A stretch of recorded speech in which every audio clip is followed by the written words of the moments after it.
My name is Beston. I live in Cape Town. Also, I do delivery. Interbet helped me to realize my dreams. Now I have my own delivery vehicle and I'm able to do the removal in and around Cape Town.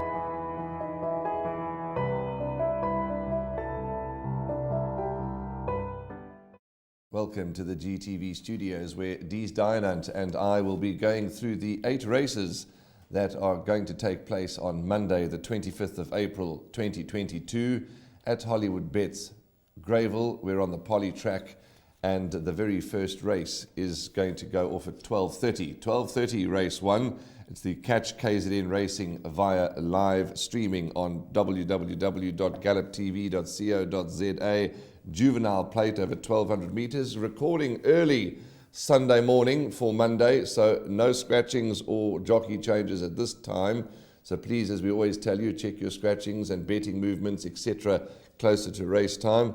And Dees, I find this card is particularly difficult, and I know we say that quite often, but racing is tough. But this meeting, I find it extremely hard. You know, we say that, but for the guys out there, that's how you make the big money. Yes. Exotic players especially. You know, if you can try and nail your colors to the mast, narrow down your selections, play with the minimum spend, and if everything falls into place, then you're in for good dividends. We're seeing it regularly around the country, Warren, and whilst we complain about the results, it's an opportunity to try and, get the big cash. Because if it pays R2 a place accumulator, we still complain. Yeah. So, Warren, so whilst we enjoy the fancied results for, especially punt on the head, you got a lot of favorite backers and punters out there that like to take the favorite double or treble on the day, and one falls down, 2 arrive, hard luck. But the exotics, you're 100% correct. It's always difficult. But it's the bet to catch. Okay, it certainly is the bet to catch. Let's go then. Race 1 is the first leg of the bipot and a field of 8. A couple of first-timers. And just to start the conversation, Dees, number 3, Potente. I was quite impressed with the improvement from run 1 to run 2. And number 7, the stable companion, Captain Catman, certainly caught the eye on debut. I believe that Glenn Cotson holds a very strong hand here.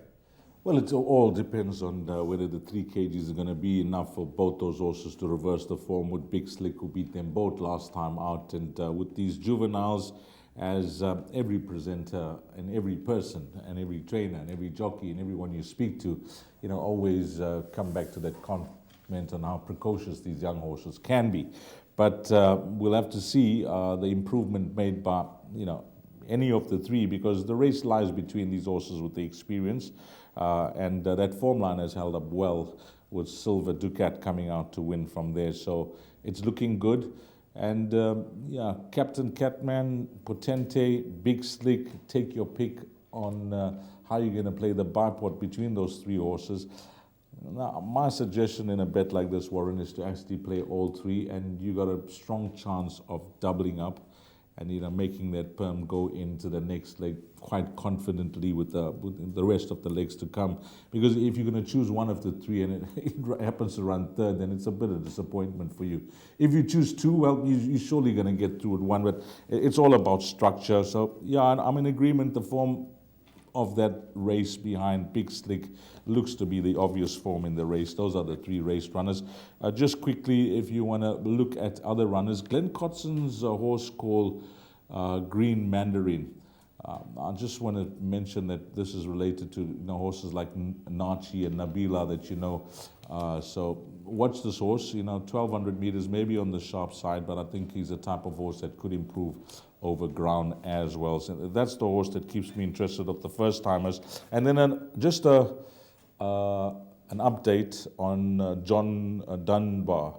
Finished 4th, what was it? I think 4 lengths behind Ocean Time. If he takes his place, it's not the style of the Caname stable to run horses that close, but you'll never know. You may think, this could be a good opportunity. My horse has pulled up well. Let's run him. So we just keep an eye on that horse. If he doesn't run, well, he'll be scratched. But if he does run, I thought that was a fair introduction. I think if he does run, he may well be the horse to beat, because his debut performance was very good. And I remember talking to Dean Caname at the races when John Dunbar debuted, and he's a lovely colt. So yes, but just keep an eye on the scratchings. As Dee says, it's not the start of the Caname yard to run them back so quickly, but as Dee says, he might take his opportunity here. But that's race 1, the first leg of the bipot. 3 Potente, 7 Captain Catman, 8 Big Slick for us look to be the principals, and all the very best for leg 1 of the bipot. Next up is the second race.